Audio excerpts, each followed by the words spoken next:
ఆయన్ని ప్రార్థన చేశారు వాళ్ళందరూ. స్వామి మాకు మంచినీళ్ళు లేవు, ఇప్పించండి అన్నారు.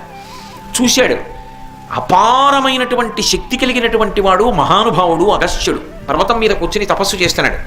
ఆయన కమండలం కానీ కింద పడిపోయిందా, అందులోంచి వస్తున్నటువంటి జలం ఆగదు, పెద్ద ప్రవాహం కింద పెడుతుంది. ఎందుకంటే ఆయన శక్తి అటువంటిది.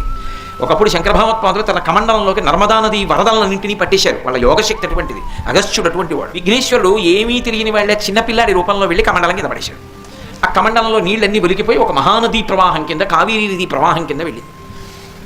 అగస్త్య మహర్షి చప్పుడైందని ఇలా చూశాడు, కమండలం ఒలికిపోయి నీళ్ళన్నీ ఒలికిపోయి. ఎవడు రాను చూసినవాడి రూపంలో పరిగెడుతున్నాడు.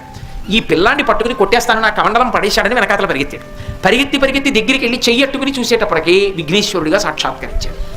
కనపడేటప్పటికి అమ్మ బాబోయ్ పరమశివుని కుమారుడు పరబ్రహ్మం విఘ్నేశ్వరుడు అని చెప్పి అంత పెద్ద ఆయన సంతోషంతో ఏం చేశాడంటే, స్వామి పొరపాటు అయిపోయిందని ఇలా అప్పుడు వరం ఇచ్చాడు, ఇలా ఎవరన్నా క్షమించేస్తానన్న.